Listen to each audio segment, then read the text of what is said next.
אוקיי. יופי. חדר כושר למנוחת הנפש, שלום בת שבע. שלום חני. שלום חבצלת. שלום, שלום חני, שלום בת שבע. אז בואי, לפני שאנחנו נצלול, אמרתי לך, אנחנו באים בלי לתכנן מראש, והשם שפתיי תפתח ויהיה פה, בטוח יהיה פה מעניין. בעזרת השם מאוד מעניינת. בואי תציגי לנו, תספרי לנו מיד.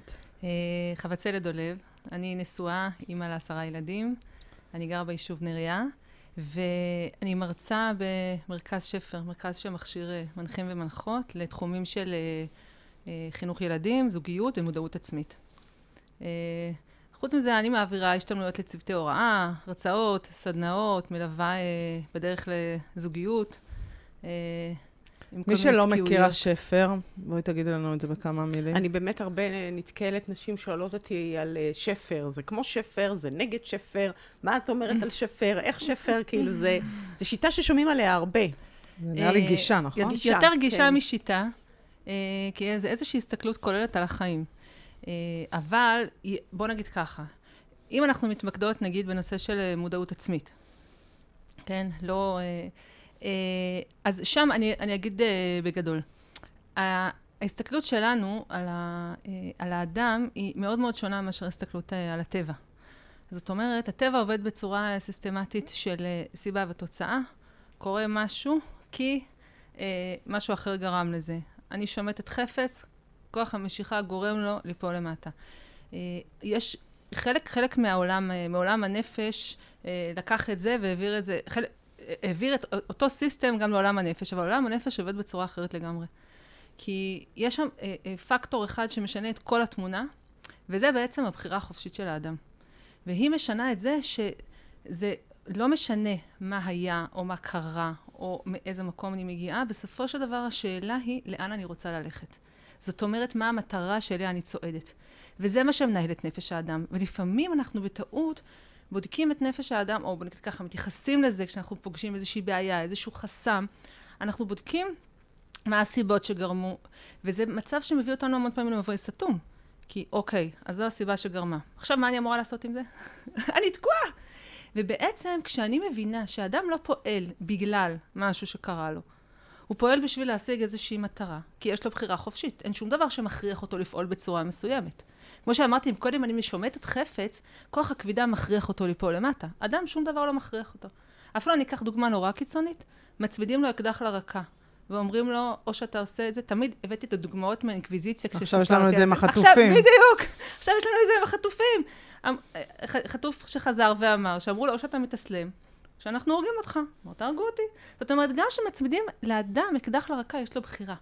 הנתונים... אז זה בעצם קצת מזכיר גישות של אימון, CBT, נכון. יותר מאשר טיפולי. נכון. הטיפול יורד ללמטה, והאימון וה-CBT אומרים, לא רלוונטי, בואו נראה איך אנחנו יוצאים משם. בדיוק. יוצרים מעקפים, יוצרים זה, אבל הבנתי. לכן הרבה פעמים אנשים באמת רואים את ההקבלה. אז יש פה הרבה דברים שדומים. נכון, הם רואים את ההקבלה בין גישת שפר לבין לכן גם אנשים שמגיעים אליי לקליניקה, אני עובדת איתם, אם יש להם משהו שמציק להם מהעבר, אני בודקת, אני עוזרת, אבל בסופו של דבר, השורה התחתונה היא תכלס.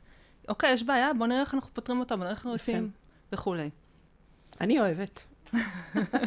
גם אני אוהבת. לא, עכשיו, איך המקום של חדר כושר למנוחת הנפש פוגש אותך? אני אגיד לך. בוא נגיד ככה. מלא שנים שאלו אותי אם יש לי מקורות. אני עובדת הרבה עם אוכלוסייה חרדית, אני עובדת גם עם אוכלוסייה דתית וחילונית, אני עובדת עם כל האוכלוסיות. אבל המון פעמים שאלו אותי, יש מקור לכל מה שאת אומרת, ולגבי מה שאני מלמדת במודעות עצמית. אמרתי להם, תקשיבו, אין לי מקור, אבל אני יודעת שזה עובד.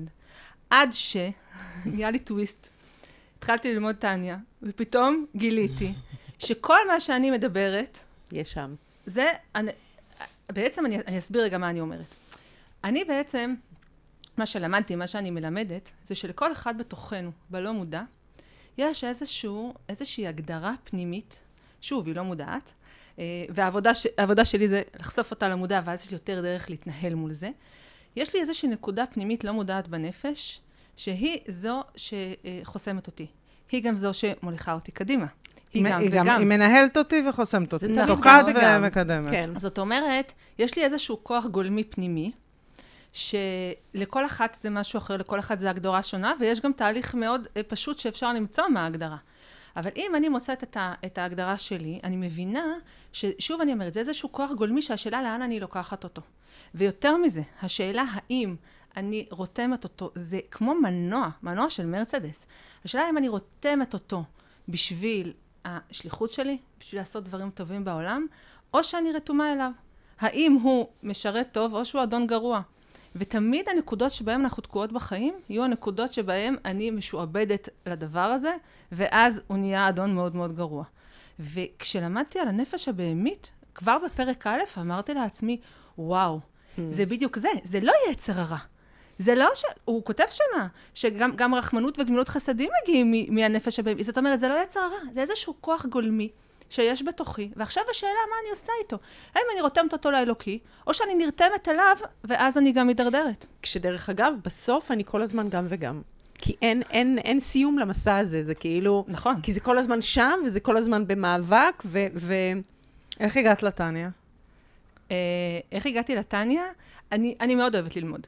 זה אחד האהבות הגדולות שלי, ואני גם מאוד אוהבת להשאיר את עצמי, ואני גם מאוד פתוחה לשמוע המון דברים.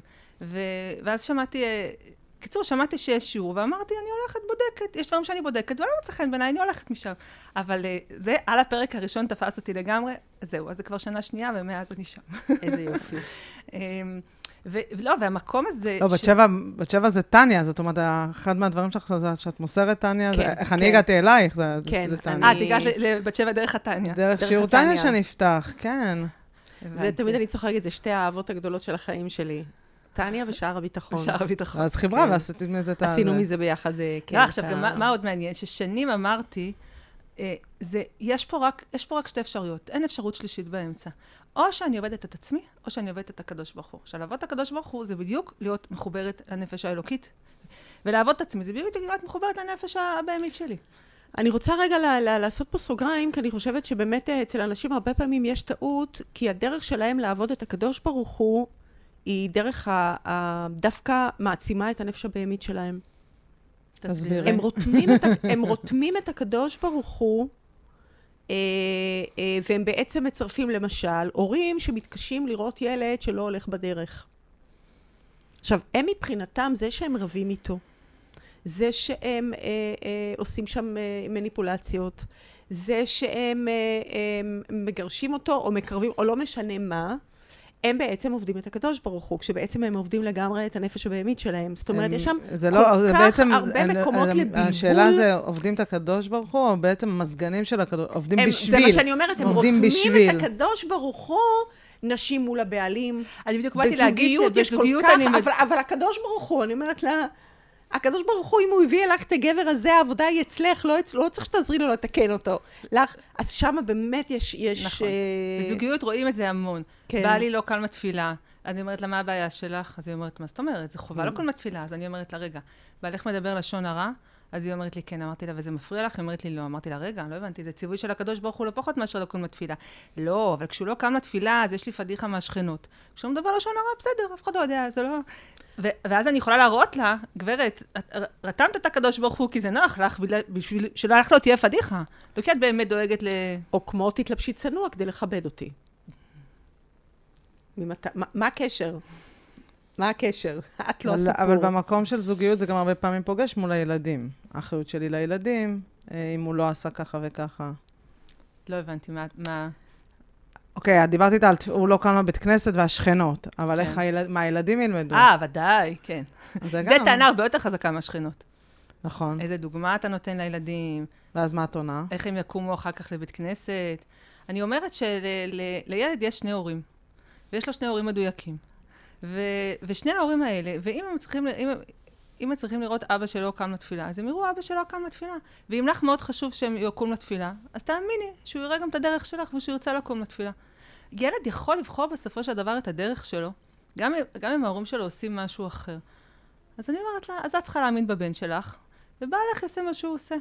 לא, יש הרבה אמהות שחושבות שהן אומרות, הוא הורס לי את החינוך. זאת אומרת, הילדים הם שלי, והוא הורס שם את ה... בא להרוס לי. כן, הוא בא להרוס לי את הילדים שלי. נשמה, זה גם ילדים שלו, מפתיע, וזה גם ילדים שלו.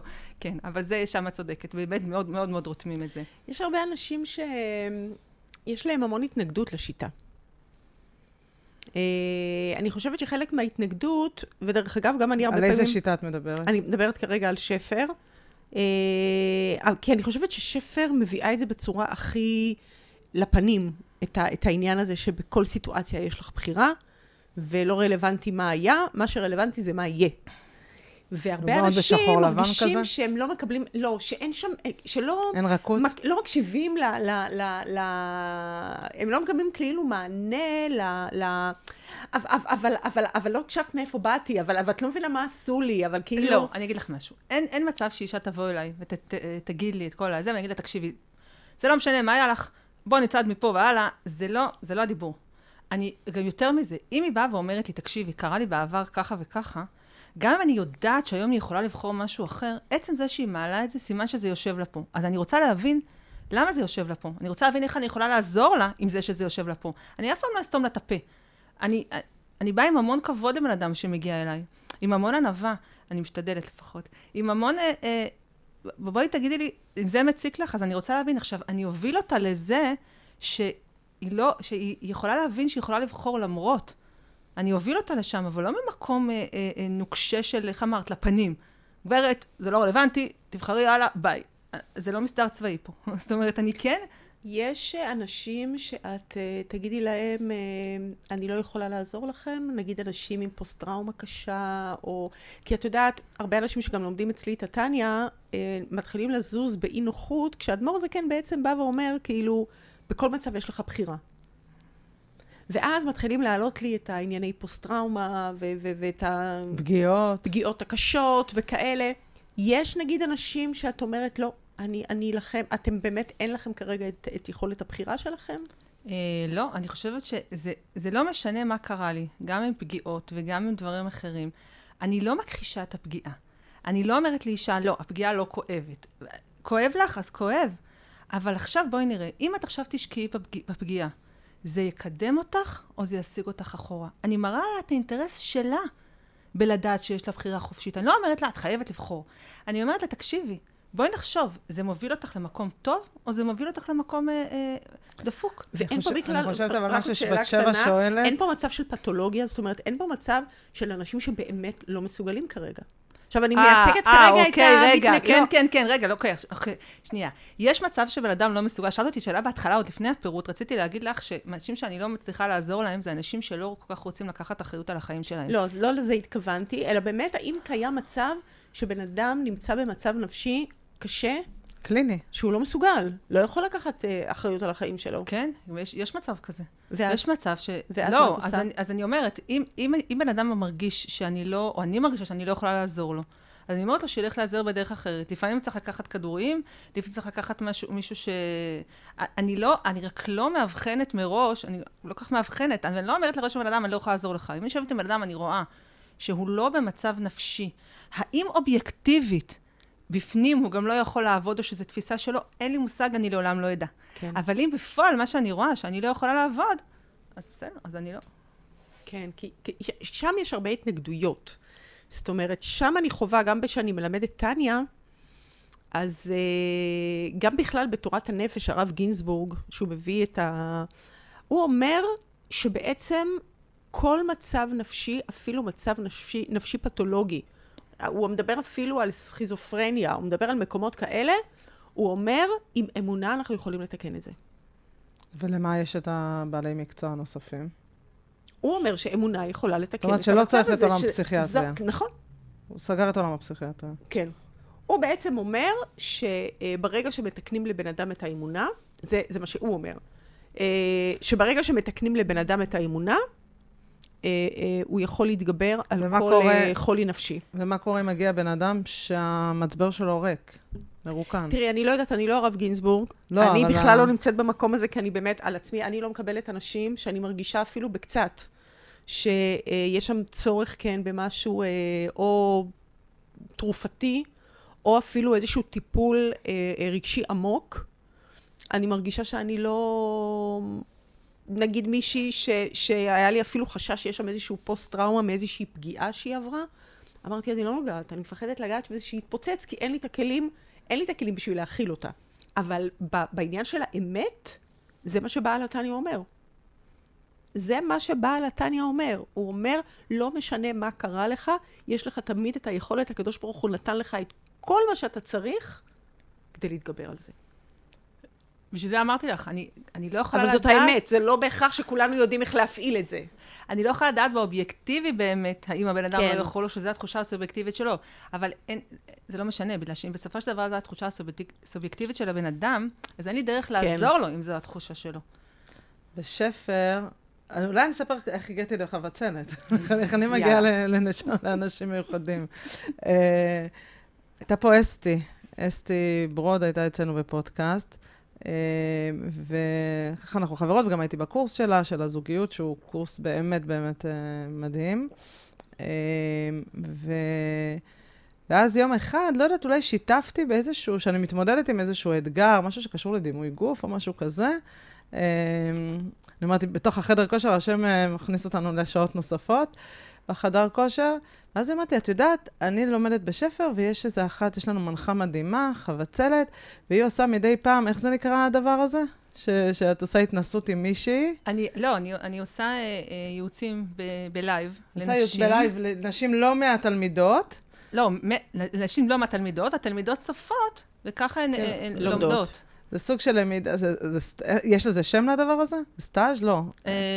לא. התנסות בלייב, אימון בלייב, בת שבע גם עושה את זה בסדנאות ובדברים כאלה. ואז היא אמרת לי, יאללה, כן, לא יודעת, כזה שהוא שלח לי הזדמנות, אני אומרת להם, בלי לדעת אפילו מה אני אומרת כן. אני נכנסת לחדר בגוגל מיט, יש שם איזה 17-15 נשים, הם לא במצלמות. חני, את אמיצה. ממש. הם גם לא במצלמות, כאילו, את יודעת שיש צופים ואין לך מושג. עכשיו, אני יודעת שיש שם מישהי אחת שאני מכירה. מלא, אוקיי. ואמרתי, יאללה, התפשטות, וזה היה מדהים, זאת אומרת, כן, אפילו היה הרבה בעיות באינטרנט, אבל חבצלת ככה בזה, ושואלת את השאלות, ועושה שם, עברתי שם חוויה מאוד מאוד טובה. כשאני עוברת חוויה טובה, את יודעת, אני מיד יוצרת קשר עם הבן אדם, לראות מי אתה, מה אתה, ואיך מתקדמים עם זה הלאה, מה זאת אומרת? חני גם ישר אמרה לי, חני ישר אומרת לי, אחר כך היא אומרת לי, חבצלת, אני לא מבינה, מה זה האור הזה שאף אחד לא מכיר אותו? אני אעזור לך להוציא אותו החוצה. אחר כך הבנתי כולם. אור גדול, כן, את מיוחדת. אני אומרת, אנחנו כן בדור שכל כך הרבה אור שרוצה לצאת לאור. נכון. ואם זה השליחות שלי, אז כן, זה הסיפור. חד משמעית. כן, אני יכולה להגיד שבסוף אמרתי לאסתי, אמרתי, אוקיי, אחרי הפגישה שנחשפתי, אני יכולה להישאר איתה חברה, אנחנו צריכות לנתק קשר. אז זה אומרת לי, את המשפט כולם עושים בשירותים, זה כזה, אנחנו כולנו בני אדם והכל טוב. ואז נחשפתי יותר למקומות שיש בשפר את ההורות, זוגיות, ויש את המודעות. זה משהו שלדעתי פחות מודע. נכון, אני ידעתי הורות וילדים. אני הלכתי ונתתי לזה שם זהב, זוגיות, הורות וביני לבין עצמי, אבל בואי תספרי על זה. אז באמת, המודעות, זה מה שאמרתי קצת מקודם. זה בעצם לקחת את הלא מודע שלי, את הנקודה הפנימית שנמצאת בתוכי. בואו אני אסביר רגע מהי. זה איזשהו רצון מאוד מאוד מאוד חזק שיש בתוכי, ואפשר לעשות, אמרתי, תהליך ולמצוא אותו. והרצון הזה, עכשיו אני צריכה ללמוד, קודם כל כשאני מוצאת אותו, בואו אני אתן לכם כמה דוגמאות נגיד. זה רצון להיות מובילה, או חופשייה, או מאוד מוצלחת, או משמעותית, או שיאהבו אותי, או שיתייחסו אליי, או שאני אראה במיטבי, או ראויה, המון המון המון, כי מספר אנשים, גם אנשים, אבל כך מספר הצרכים. זה לא צורך, זה רצון, וזה אחד הדברים שאני צריכה ללמד, בגלל שבתחושה שלנו אנחנו חווים את זה בתור צורך אמיתי. זאת אומרת, אם אין לי את זה, אני מרגישה שלקחו לי את בלון החמצן שלי, אני מרגישה עבודה. זה בעצם הרצון הפנימי שמדבר עליו אדמו"ר זקן. נכון, נכון. ורק מה שאנחנו עושים, אנחנו מדייקים מהו. שזה מאוד מאוד, זאת אומרת, יש גם שיטות אחרות אימוניות, שבעצם מדברות יותר רק על הרבדים החיצוניים. פה אנחנו מוצאים איזושהי נקודה של שורש, ואז אחרי שאני מוצאת את זה, אז קודם כל, אישה מתחילה להבין את מפת חייה. אני פתאום מבינה, אני אומרת, וואי, רגע, בגלל זה אז הרגשתי כל כך נורא, בגלל זה פה נורא טוב לי. זאת אומרת, פתאום אני מבינה מה קורה פה. אני מקבלת מפה. נכון, מפה לחיים שלי ממש. ודבר שני, פתאום יש לי הרבה יותר אפשרות להתנהל מול זה. למה? כי עד עכשיו, אני לא רוצה להגיד זה ניהל אותי. למה? כי גם כשזה היה שם ולא הייתי מודעת לזה, בסוף יש לי עדיין בחירה חופשית לאן לקחת את זה.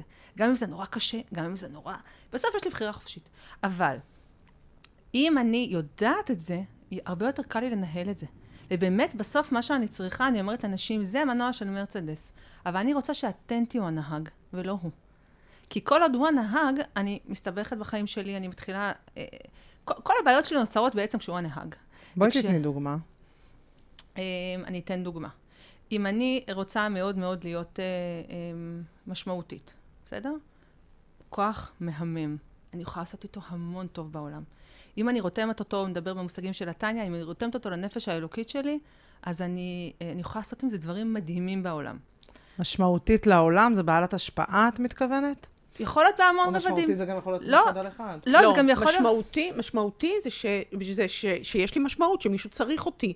שאני נותנת משהו שצריכים. אבל זהו, שאלתי אם זה להשפעה על הרבה, או יכול להיות על בן אדם אחד. לא, גם יכול להיות על אחד, לא משנה. יכול להיות הכל. ובסוף זה יכול להיות המון המון דברים, וזה גם מאוד תלוי בפרשנות הסובייקטיבית של האישה, מה זה אומר משמעותי. אז כל עוד אני רותמת את זה בשביל להשפיע טוב, בשביל לעשות טוב בעולם, נפלא.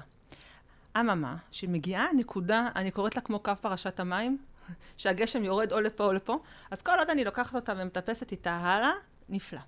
מגיעה נקודה שבה היא כבר מתחילה לנהל אותי. מה זאת אומרת? זאת אומרת, להשפיע זה כוח חיובי, זה כוח נפלא.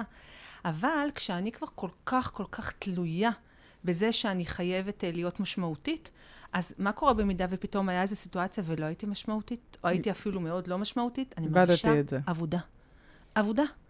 אני כל כך תלויה בזה, אני כל כך עובדת בזה, שאני יכולה לעשות בגלל זה כל מיני דברים שאחר כך אני אומרת לעצמי, תגידי, מה, את נורמלית? מה עשית את זה? למה, לדוגמה, למה השפלת את עצמך בשביל להשיג את הדבר הזה? או למה... ואז אני כבר נהיית, זאת אומרת, ואז, כמו שאמרתי, הבעיות של החיים שלי נובעות מהנקודה הזאת, שאני כל כך תלויה בדבר הזה, שאני כבר... שם אני מתבלבלת בדרך? כן, לגמרי. או שאני עושה שטויות, שאחר כך אני אומרת לעצמי, הצילו. מלא פעמים אני אומרת שמגיעים אליי, הרבה מקרים שמגיעים אליי לקליניקה, זה מקרים שבאים ואומרים, אני מבינה בשכל שאני רוצה משהו מסוים.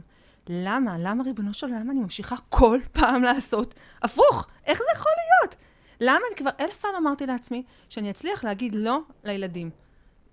הם רוצים לבוא לשבת, אני לא יכולה לארח 6 ביחד, סתם מקרה מהתקופה האחרונה. אני לא יכולה לארח ביחד, זה מפיל עליי כמויות אדירות של בישולים, זה מלא בלגן בבית, כל הבית מלוכלך, אחר כך יש לי מלא, חצי שבוע אני עושה כביסות אחר כך של כל המצעים. אז כל פעם אני אומרת לעצמי, אני לא הולכת למחוק את עצמי, זה גומר אותי, פעם הבאה אני אגיד לא. והפלא ופלא, מגיעה שבת הבאה, ושוב הם כולם. איך שוב אמרתי כן? איך זה יכול להיות? עכשיו, ואז צריך לבדוק בעצם, אמרתי שאנחנו בעצם, יש לנו איזושהי מטרה. צריך לבדוק מה המטרה הלא מודעת הפנימית שלי, שבשבילה שווה לי לשלם את המחיר הכל כך כבד, ואיזה מחירים כבדים אנחנו משלמות. שווה לי לשלם את המחיר הכל כך כבד, שאני מוכנה אחר כך להיות מחורפנת 3 ימים קודם עם הבישולים, 3 ימים אחרי עם הכביסות, בשביל להארח ולא להגיד לא. אבל אם את בסוף שופטת את עצמך ואת אומרת, אבל למה אמרתי שאני אגיד לא וזה וזה, על מה זה יושב? לא, השפיטה יושבת על יצר הרע. זאת אומרת, מה שאני צריכה לעשות זה לא יצר הרע של... אני לא הצלחתי להבין, זה להבין את הרצון הפנימי, את המטרה לא... מתי אישה שלא מסוגלת להגיד לו, מה זה יכול נגיד להיות? מה המטרה? המטרה יכולה להיות שיאהבו אותי. ואז אם אני תמיד אומרת כן לכולם, אז כולם תמיד אוהבים אותי, וכולם תמיד מרוצים ממני. זה גם יכול להיות שאני מאוד... את קוראת לזה מטרה, אבל בעצם אפשר לקרוא לזה גם צורך רגשי. כן, רק אני לא אוהבת לקרוא לזה צורך מסיבה אחת, שאנחנו בעצם מאוד מאוד חווים את זה בתור צורך, ואני רוצה ללמד נשים שזה לא באמת צורך. זה רצון, זה נחמד, אין שום בעיה להשיג אותו, הכל בסדר. אבל אם אני אומרת שזה צורך, אז כשאין לי את זה אני עבודה, כי משהו שאני חייבת אותו, אז אם אין לי אותו אני עבודה. ואם אני אומרת זה רצון... אז המילה מטרה מבלבלת. כן. כי מטרה אני משיגה, כאילו זה כל הזמן להיות להשיג את המטרה הזאת. אנחנו כל הזמן על זה. חני. אז זה רצון. זה רצון פנימי. זה רצון פנימי, אבל אנחנו עליו ברמות אחרות. אבל באמת זה יושב יותר נכון.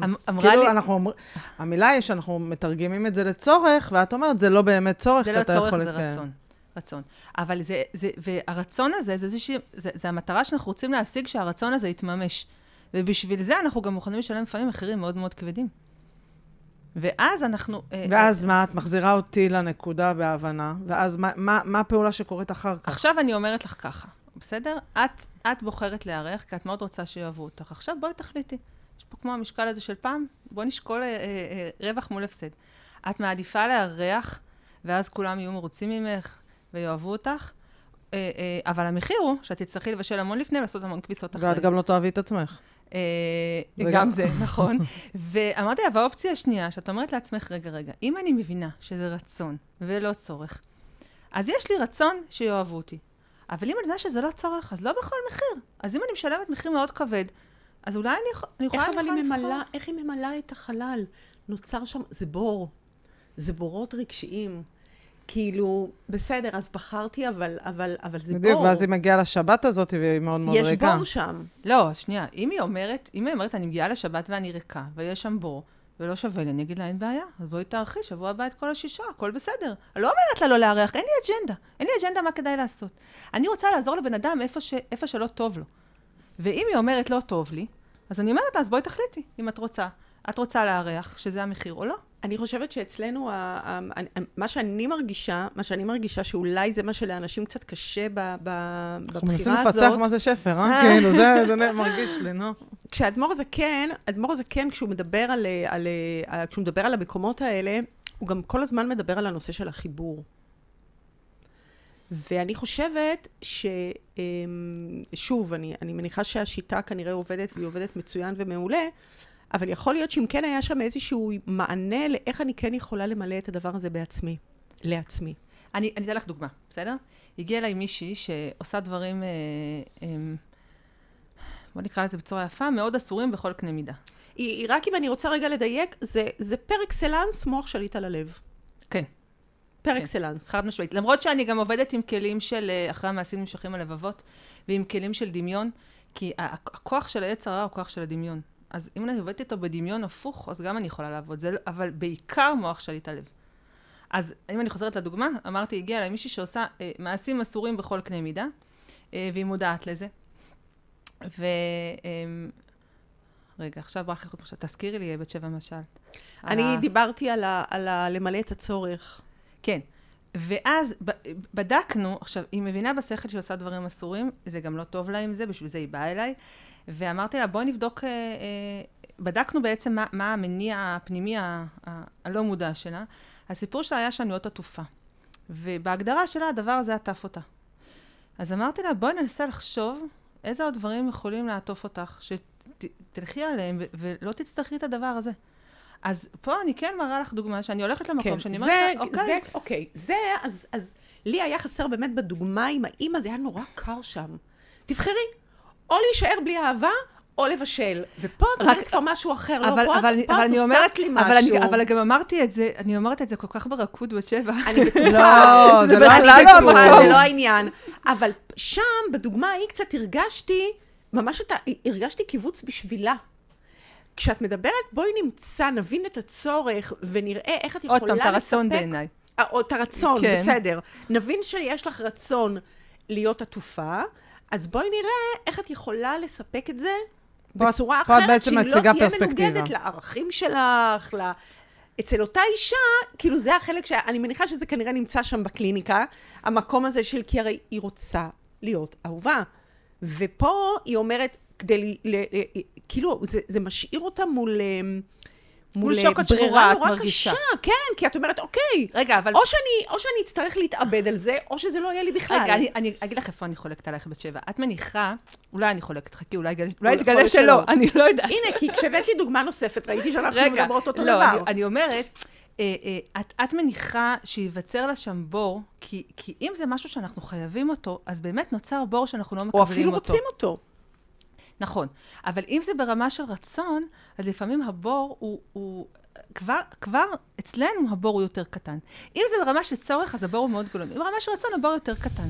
לא, אבל את בעצם, אם אני חיה כל החיים בידיעה שזה הצורך שלי, ואז את תבואי ותגידי לי, זה הרצון שלך, לא שינית את התחושה שלי אם זה צורך או רצון. זה בדיוק מוח שליט הלב. בגלל שאם אוקיי, אבל אז בעצם צריך פה לעבור מסע ותהליך בלהבין שאוקיי, עלה לי עכשיו הדבר הזה, שאני מאוד מאוד מרגישה שאני צריכה את זה, ואז אני הצלחתי לתרגם ולהבין, אוקיי, חני, את לא באמת צריכה את זה, את רוצה, ואז פה יש לך את המקום של מוח שלי ובחירה. יופי, עכשיו אחרי ההבנה, נכון. עכשיו, אחרי ההבנה הראשונית הזאת, שהיא קריטית, עכשיו מגיעה העבודה, ואני אומרת שזה כמו חיזוק שריר.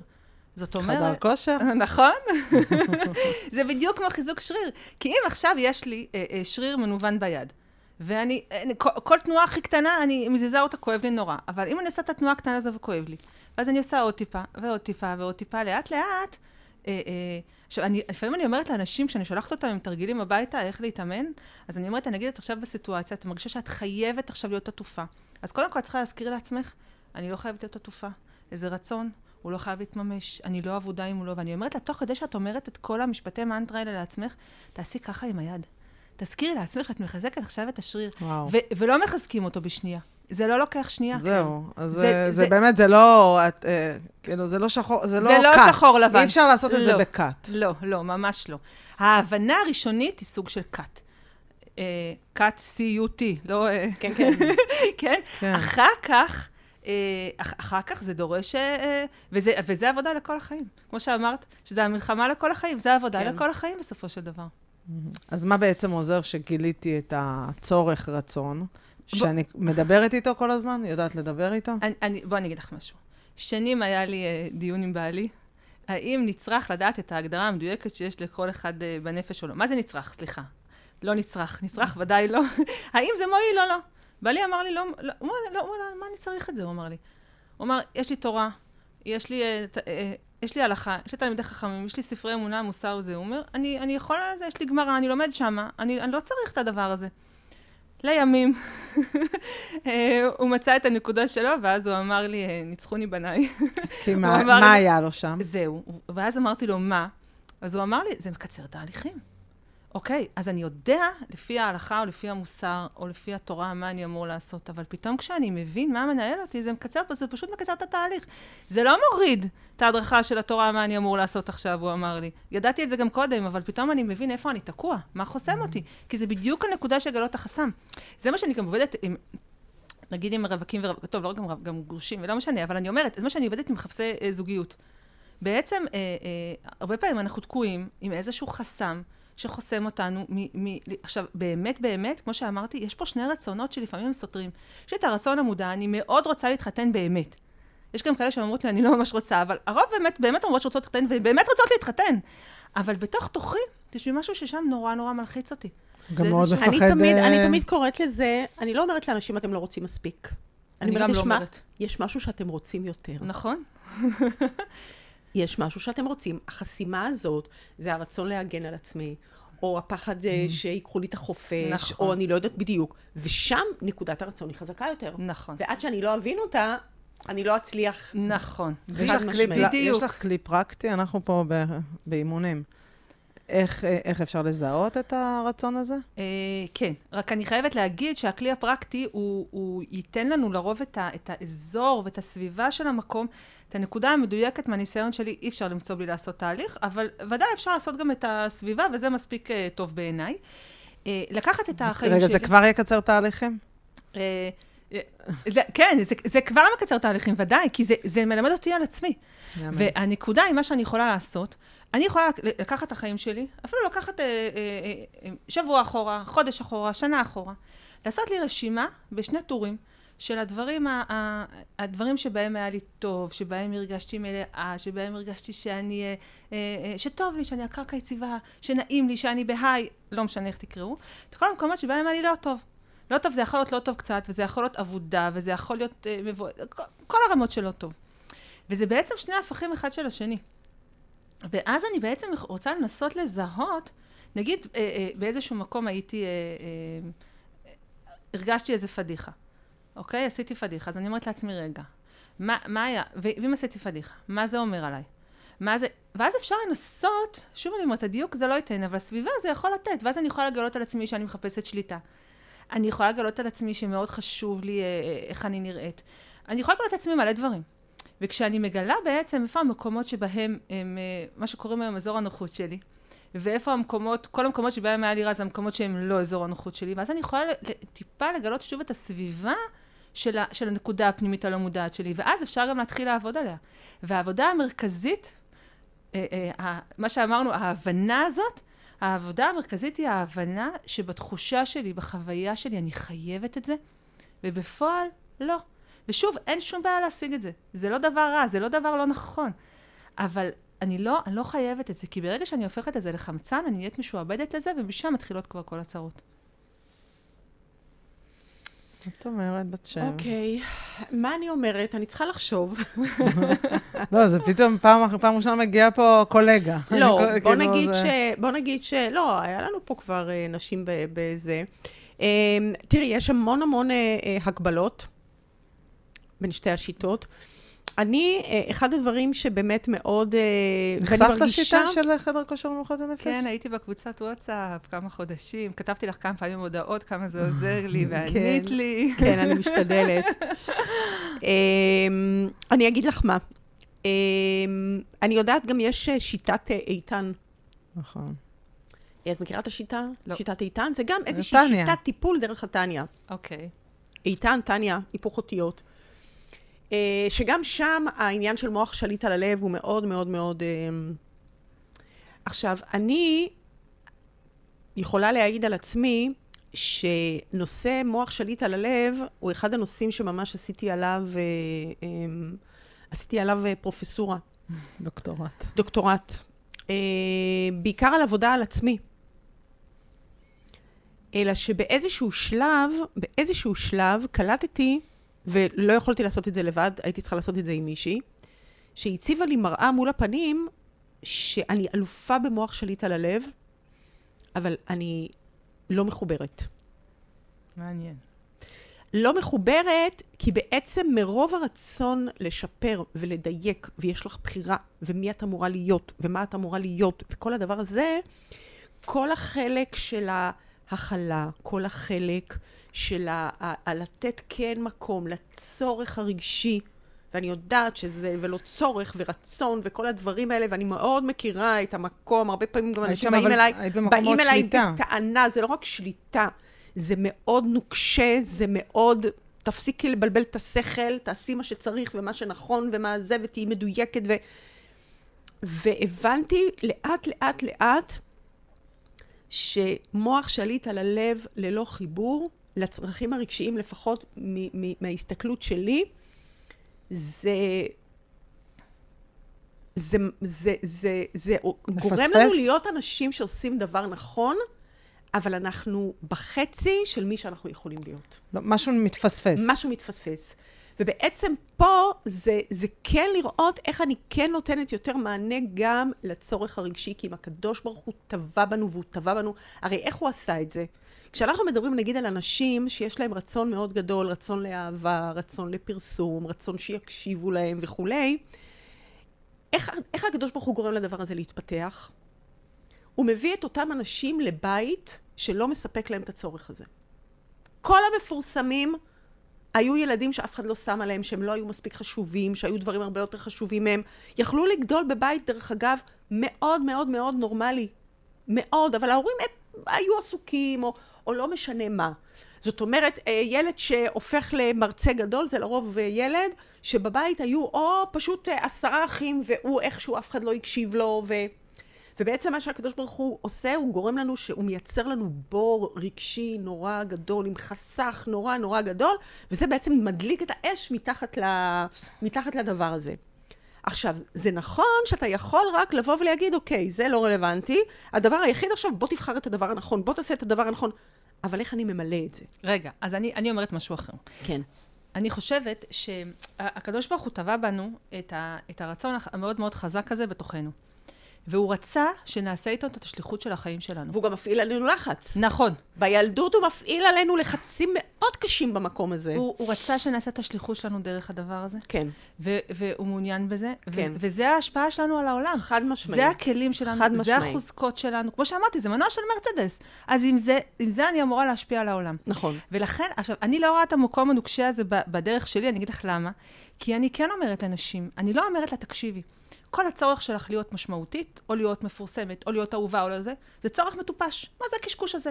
מוח שליט הלב, את צריכה להיות אישה שעושה מה שצריך, זה בכלל לא המקום שלי, אני הפך, מה שאמרתי לך מקודם. אמרתי לה, כל עוד את עושה עם זה דברים טובים לעולם, כל עוד זה, אני אגיד לך יותר מזה, גם כל עוד זה משרת אותך וטוב לך עם זה, אין שום בעיה. אני עוזרת לאישה רק במקומות שבהם זה תוקע אותה. אני לא מתעסקת בכלל עם המקומות שבהם זה משרת אותה, או שזה נוח לה.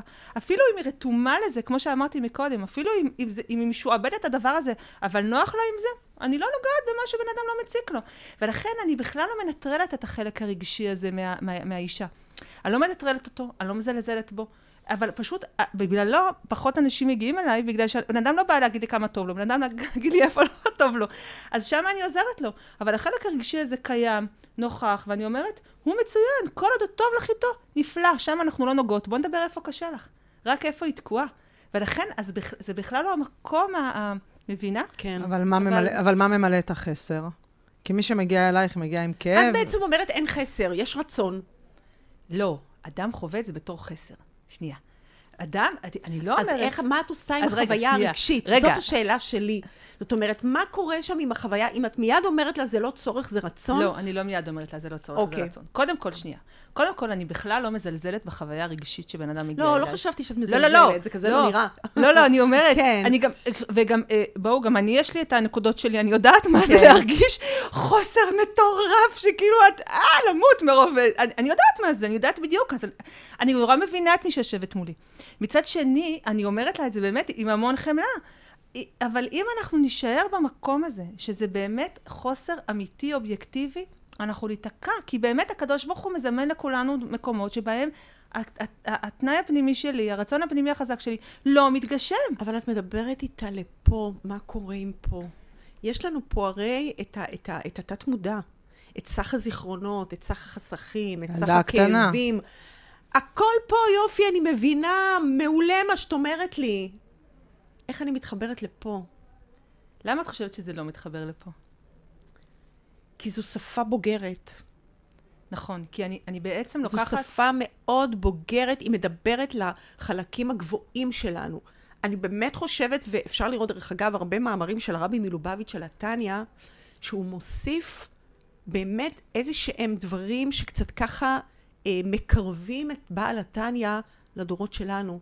ותחשבי שעוד הרבי כתב את זה לפני 40 ו-50 שנה, כמה היום, לפעמים כשאת לומדת את התניה as is, זה נורא קשוח, זה נורא תובעני, זה מאוד, אתה צריך להיות כל הזמן במין תודעה גבוהה, ואתה צריך להיות כל הזמן ואני כן חושבת שהיום, אין לנו את היכולת, בלי החיבור הזה לחלקים הילדיים שלנו, ככה אני לפחות חושבת, זה נורא נורא נורא קשה.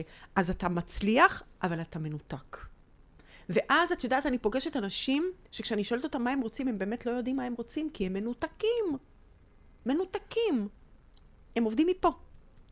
אז אני חושבת, כאילו, לי מרגיש, אני מאוד אוהבת, כאילו, אני מוצאת כל כך הרבה הקבלות עם השיטה, אבל כאילו נורא מעניין אותי איך הדבר הזה באמת, והאם באמת אפשר אולי לשלב את זה, אם גישת שפר היא נוקשה, והיא אומרת, יש את הזה, או שנגיד אנשים שעובדים עם שפר, הם מכניסים שם דברים משלהם נוספים, או שזה הסיפור? קודם כל, אני לא יכולה להגיד על אף אחת אחרת, אני יכולה לדבר על עצמי. כן. איזה מענה אבל הרגשת שלא, כי אני מרגישה בוא נגיד ככה, אני מרגישה שבמקומות הילדיים, אבל עוד פעם אני אומרת, שטוב לי איתם, שנוכחים איתם. לא, עזבי, אני לא יודעת להגיד לי, אני לא חושבת שלמישהו טוב במקום הילדי שלו. המקום הילדי לאדם בוגר, הוא לא מקום... אז אם זה מקום לא טוב, אז למה אדם לא ירצה לצאת משם? ברור, אבל אני צריכה לתת לדבר הזה, את יודעת, זה כמו הילד הזה שבא וצועק שיש מפלצת. זה נורא מעניין, כי זה בדיוק דוגמה שאני נותנת. אני המון פעמים אומרת, משל למה הדבר דומה? נו. משל לאמא שהבת שלה בת 4, צורחת לה בחדר, אמא, בואי מהר. אז היא רצה בבעלה לראות מה קורה. ילדה עומדת על המיטה, מפוחדת כולה, ואומרת לה, אמא, יש אריה מתחת למיטה. ואז אני אומרת, יש עכשיו שתי אפשרויות. איך האמא יכולה להגיב?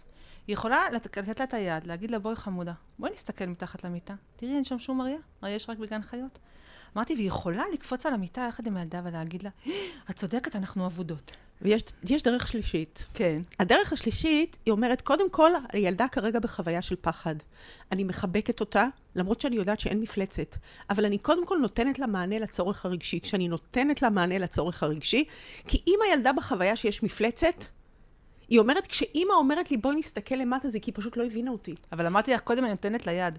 אני נותנת לה יד ואני אומרת לה, בואי נסתכל. אוקיי, אז השאלה, שוב, אז השאלה אם היד זה מספיק. הרעיון הוא... לא, מה האמירה מתחת למשפט? אם אני נותנת ליד רק בקטע הסמכותי, כי אני יודעת שאין, ואני באה להראות לה שאין. החיבור זה שאני נותנת תיקוף לרגש, גם אם אני כל הזמן, בעצם המשפט הזה שתמיד אני ככה אוהבת להשתמש בו, זה אני מכילה את החלק הילדי שלי, אני לא סומכת עליו, אני לא מאמינה לו, אבל אני מכילה אותו. ואני מבינה שאם יש לו שם איזשהו צורך, לחלק הילדי אין רצון, יש צורך, אני צריכה באיזושהי צורה למלא אותו. ואני כן צריכה לתת לו איזשהו מענה. נגיד, אז זה יכול להיות אני לעצמי, או באיזושהי צורה, אבל לכן גם נורא התחברתי, כשבאת ואמרת לאותה אישה, את רוצה שיעטפו אותך? בואי פשוט נמצא דרך אחרת. ואף על פי לא כן... תבחרי או להיות בסדר, או זה, ולכן כן, לשם התחברתי נורא. רגע, שנייה. ואף על פי כן אני רוצה גם ללמד אותה, שאם את מוצאת דרך אחרת שאת יכולה בלהיות עטופה, נפלא. אבל גם אם את לא מוצאת, אז תדעי, אני רוצה שתדעי שזה לא סוף העולם, גם אם את כרגע חובה את זה. אבל היא יודעת, אבל השאלה מה קורה עם העולם הרגשי, אם הוא יודע. אז אני באמת חושבת שבסופו של דבר, התודעה של, העולם הרגשי הוא מאוד מושפע תודעה. אין הרי שליטה ישירה על הרגש. השליטה היא דרך התודעה, והתודעה כבר משפיעה על הרגש לאט לאט. ואני חושבת לא יודעת, יש בי המון אמון בנפש האדם, שזה משהו שהוא מאוד, גם יכול להסתגל למצבים חדשים, גם יכול לעשות המון שינויים, גם יכול מאוד להכיל, וגם לעשות את השינוי הזה של ואני מרגישה שזה ממש גאולה, ההבנה הזאת. עכשיו, אני לא כל כך מרגישה שזה מקום שלא מכיל או לא מקבל, להפך. מלא פעמים נשים באות ואומרות לי, לא מבינה, עשיתי קורס אצלך, אני כבר יודעת כל כך הרבה טוב, ואיך אני עדיין נופלת? אני אומרת לה, מה חשבת? כן. זאת אומרת, לא, כי היום אנחנו מאוד מאוד עם ביקורת עצמית, איך יכול להיות שנפלתי, זה לא יכול להיות, כאילו אנחנו אמורים להיות מושלמים. אני יודעת כבר מה צריך לעשות. אני כבר יודעת, איך אני נופלת? אז שם אני מאוד מדברת על המקום של לקבל את עצמי במקום הזה. עכשיו, לקבל את עצמי זה לא אומר לקבל את עצמי ולוותר, זה אומר לקבל את עצמי ולעשות מחר תשובה, אבל לא לשבת ולאכול את עצמי עכשיו עד אין קץ, איך נפלתי ואיך זה יכול להיות וכו' וכו'. מקסים. כן, זה מרתק. תקשיבה, אני יושבת מהצד מאוד נהנית. יש פה איזה משהו, זה קצת דיבייט, קצת כזה זה, אבל לא, אני יפה. חושבת שיש פה קר מאוד מאוד מאוד נרחב של הסכמה, מאוד. נכון. וגם מאוד יכול להיות שאם אני, את יודעת, אנחנו בסך הכל יושבות מדברות כמה זמן, מאוד יכול להיות שבסוף אנחנו נראה שבכלל אין שום הבדל. לא, אבל גם... כן, אבל היפה, קודם כל היפה בעולם שיש את זה, ושאנחנו מסכימים, שאנחנו לא מסכימים. זה נראה לי, אני מדברת את השפה שלכם. איזה יופי. איך את? מצוין, נורא כיף לי לדבר. זהו, חבצלת עכשיו, תספרי קצת על הקהילה. פתחתי קהילת וואטסאפ, שאני נותנת שם, אחרי שחני אמרה לי, שלא יכול להיות שהאור שלי לא יוצא לאור. והיא צודקת. אז ישבתי בחודש אלול, ועשיתי הרבה מחשבה עם עצמי. לאן אני הולכת, מה אני רוצה, לאן אני צועדת, ואמרתי, אני מאוד רוצה להשפיע את השפע שלי לעולם. אני מרגישה שהקדוש ברוך הוא נתן לי כל התכונות, כל היכולת הוורבלית, כל היכולת לבנות שיעור בצורה מובנית, כל היכולות האלה שהקדוש ברוך הוא נתן לי, אני צריכה להשפיע איתם, עכשיו אני משפיעה איתם. אבל חני אמרה לי, את צריכה עוד. בקיצור, אז אחרי שיג ושיח, אז פתחתי קהילת וואטסאפ, שאני נותנת שם כל שבוע שיעור עם תכנים ללא עלות. אמרתי, זה חלק מהו רחום, הפתה רחום, מהו שופע חסד על העולם, גם אני שופעת חסד, בלי תמורה. אני כל הזמן בתודעה של גאולה. בית המקדש מאוד מאוד מעסיק אותי, אני מאוד שואפת לשם, יש לי כל הזמן מחשבות, איך מזרזים את הגאולה. אז זה היה אחד הדברים שאמרתי לעצמי, אוקיי, אנחנו נעשה יותר חסד, אנחנו נשפיע יותר, אנחנו אנשים יותר יתקנו צמא, אנחנו יותר נביא את הגאולה. זה מה שעמד לי בבסיס והייתי בכלל, לכן קראתי גם לקהילה בקשו פניי. שזה זה היה כל הדילה נהגה באלול, וזה בדיוק הפרק של אלול. אז לך אמר לי בי, בקשו פניי, את פניך השם מבקש. אז אמרתי, ככה נבקש את השם. כל אחד, את משפיעה כל כך הרבה טוב בעולם, גם את חני. אז אמרתי גם, רציתי נורא להשפיע את הטוב, זה בדרך אמרתי, יאללה, אני שהיא הולכת מתאימה לשים. לך. אז איך אפשר להצטרף לקהילה ניתן, הזאת? אנחנו נצרף קישור. נצרף קישור, נצרף מעולה. מצוין, כן, בשמחה. למה שיהיה עוד אור. מעולה, מעולה. עוד שפע. אז אני רוצה באמת לסיים את הפודקאסט הזה ולהגיד לנשים שמי שרוצה להמשיך ולהשפיע אור בעולם, אם מי שהקשיבה לפודקאסט הזה ונהנתה מהפודקאסט הזה, שתעביר אותו הלאה. נכון. לחברות שלה. מעביר. שתהיה שותפה. עוד אור ועוד אור. להפצת האור ולקרב את הגאולה בעולם. תודה חבצלת שהגעת. תודה רבה חני, תודה רבה בת שבע. על הבמה, על האפשרות להשפיע. כולנו ביחד, כל אחת תשפיע, ואנחנו ביחד נזרז את העניין. כל אחת גם תמצא את המקום של הילדה הקטנה שלו, שצריכה את הצורך, הרצון, המטרה, לא משנה מה, העיקר להגשים את כל הדברים. לגמרי. בעזרת השם. תודה.